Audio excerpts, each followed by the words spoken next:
Cinema اور theatres اور ڈرامے اور اس قسم کی چیزیں اسلام کی اشاعت کے لیے استعمال ہو سکتی ہے، اور یہ بھی ان کو اس لیے ماننا پڑا کہ قرآن میں ہے یفرقون بہ بین المرء وزوجہ، سحر کے ذریعے میاں بیوی کو دور کیا جا سکتا ہے۔ فَكُلُوا مِمَّا أَمْسَكْنَا عَلَيْكُمْ، پس کھاؤ جو وہ روک لے تمہارے لیے، وَاذْكُرُوا اسْمَ اللَّهِ عَلَيْهِ، اور بھیجتے ہوئے یا تیر مارتے ہوئے یا بندوق چلاتے ہوئے بسم اللہ اللہ اکبر پڑھو، وَاتَّقُوا اللَّهَ، اللہ سے ڈرو، إِنَّ اللَّهَ سَرِيعُ الْحِسَابِ۔ ایک مسئلہ تو شکار کا ہے، علماء دین کہتے ہیں کہ شکرے کو یا باز کو یا باتور کو جب کہہ دیا جائے کہ واپس ہو جاؤ تو وہ واپس ہو جائے گا، اور وہ پکڑے گا لیکن خود کھائے گا نہیں۔ اگر پکڑنے میں اس کے ساتھ مزاحمت ہوئی اور زخمی ہو گیا شکار تو وہ بالاتفاق جائز ہے، بلکہ وہ حلال کے اچھی قسم ہے۔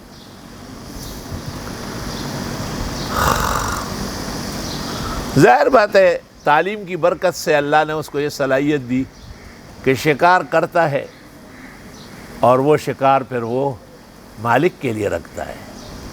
تو میں بعض مولویوں کو کہتا ہوں کہ تم مدرسے کے لیے چندہ کرتے ہو پھر خود کھاتے ہو، تو تم اس کتے کے برابر بھی نہیں ہو۔ تمہیں اس شکاری کتے سے شرم و حیا کرنا چاہیے۔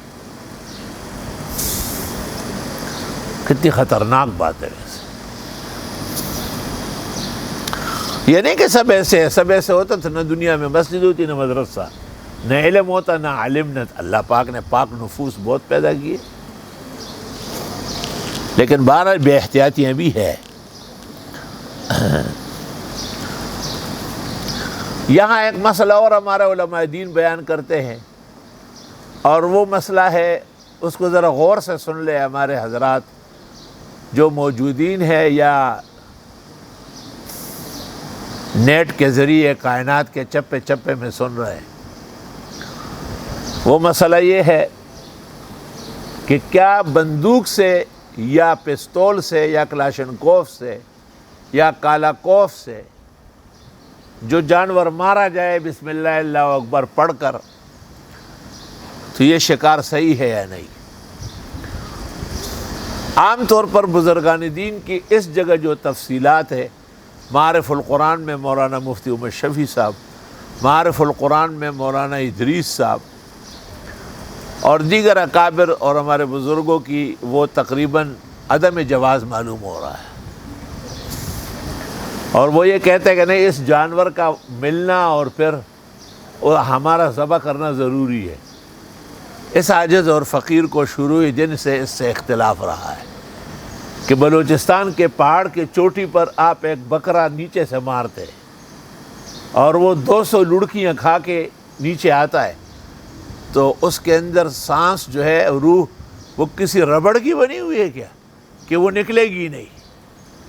جب آپ نے بندوق مارا یا پستول مارا یا تیر پھینکا بسم اللہ اللہ اکبر پڑھا ہے، اس کے بعد وہ تمہیں مل گیا زندہ، تو شکار افضل ہے ذبح کرنا، نہ ملا تو بسم اللہ اللہ اکبر کی وجہ سے وہ حلال اور طیب ہے۔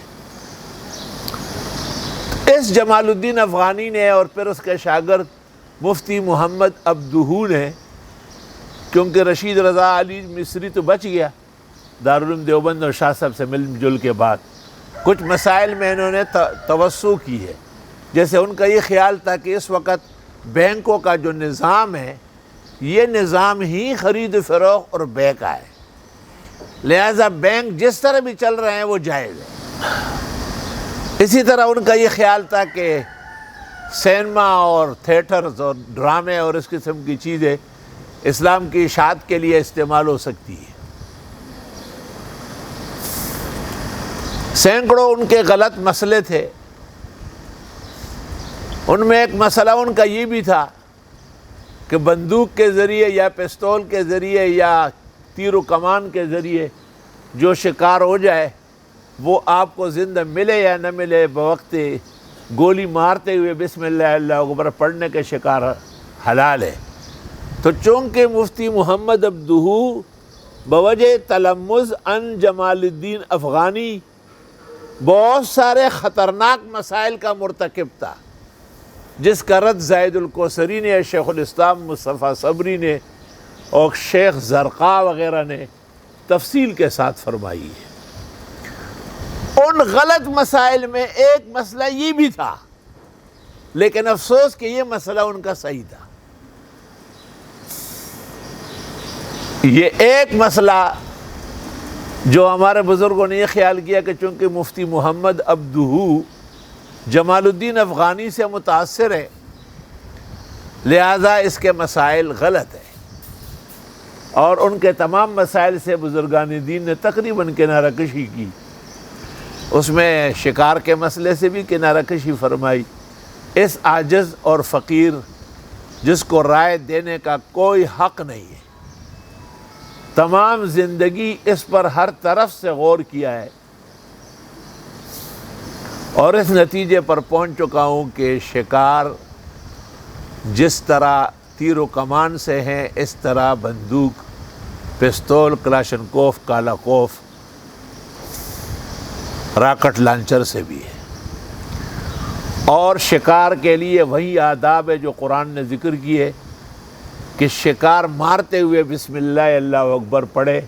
اگر وہ بکرا، مینڈا، وہ جانور زندہ ملا، بلا شبہ اس کا ذبح ضروری ہے، لیکن اگر وہ زندہ نہیں ملا اور اس شخص کے بسم اللہ اللہ اکبر کے بعد وہ اس کے چھوڑے ہوئے گولی یا کارتوس سے مرا ہے، اس کے کھانے میں اس عاجز فقیر کے خیال میں کوئی شک نہیں، درست اور صحیح اور حلال ہے۔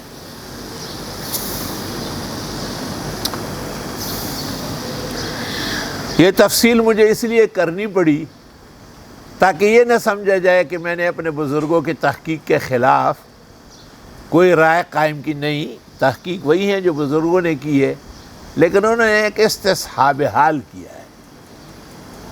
چونکہ یہ غلط ہے عبدہ کا، یہ غلط ہے جمال الدین کا، یہ غلط ہے رشید رضا کا، تو یہ بھی غلط ہے، اس طرح نہیں ہے۔ اس طرح سلف میں بھی ایسے مسائل پیش آئے ہیں۔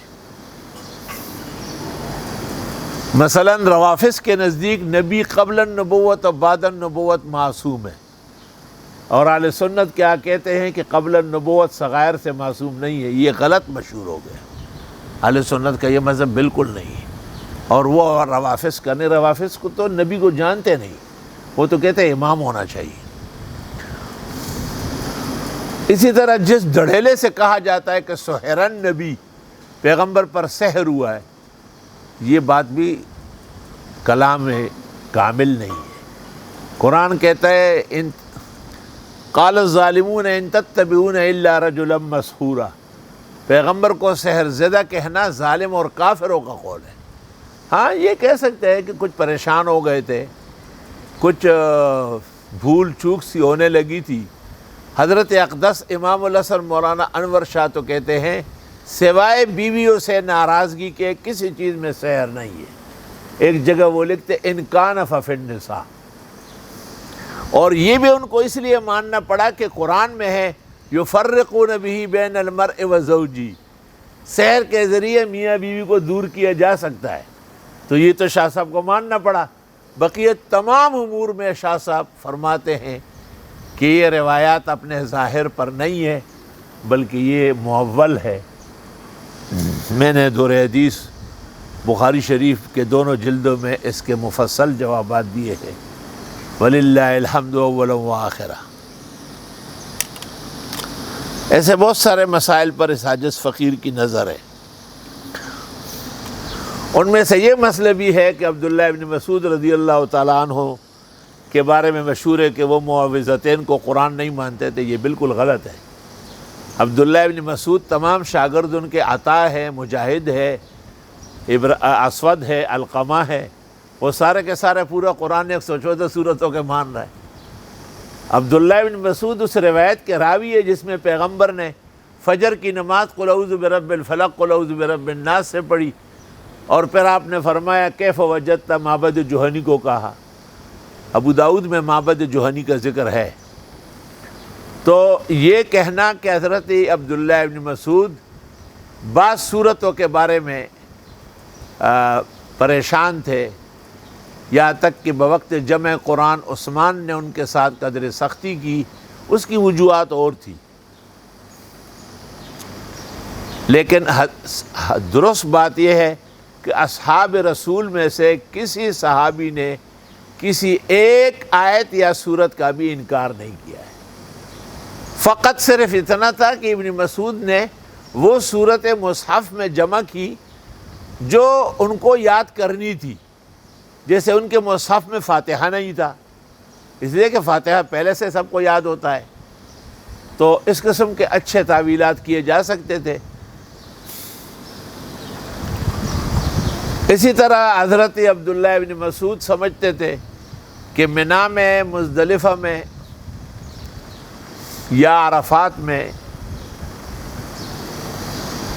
قصر کی جائے، ظہر عصر وہاں پیش آتی ہے، کہاں؟ عرفات میں، اور عشاء پھر مزدلفہ میں آ جاتی ہے۔ حضرت عثمان رضی اللہ تعالیٰ عنہ کے زمانے میں کچھ لوگ ایمان لائے تھے اور وہ کئی سال تک ظہر، عصر اور عشاء دو دو رکعت پڑھتے تھے، تو حضرت عثمان نے صحابہ سے مشاورت کی تحاوی میں، اور آپ نے خود مکانات بنوائے، خریدے وہاں، اور یہ قاعدہ ہے کہ اگر کسی کا ایک پلنگ کے برابر سونے کی جگہ ہو یا زمین ہو یا پلاٹ ہو اور وہ اس جگہ پہنچ جائے تو یتأہل، وہ وطن اصلی کی وجہ سے اہل ہو جائے گا، تو حضرت عثمان اس وجہ سے 4 رکعتیں پڑھاتے تھے۔ بخاری شریف میں یہ بات تو ہے کہ عبداللہ ابن مسعود نے کہا ہے کاش کہ وہ 2 ہی ہوتی، جو پیغمبر پڑھاتے تھے اور ابوبکر و عمر پڑھاتے تھے، لیکن جب جماعت کڑی ہو گئی تو حضرت عبداللہ ابن مسعود نے عثمان کے پیچھے نیت باندھی۔ لوگوں نے ان سے کہا آپ کی رائے کا ان الخلاف شر، خلیفہ سے ایسا اختلاف جائز نہیں ہے، رائے کی حد تک بات ہوتی۔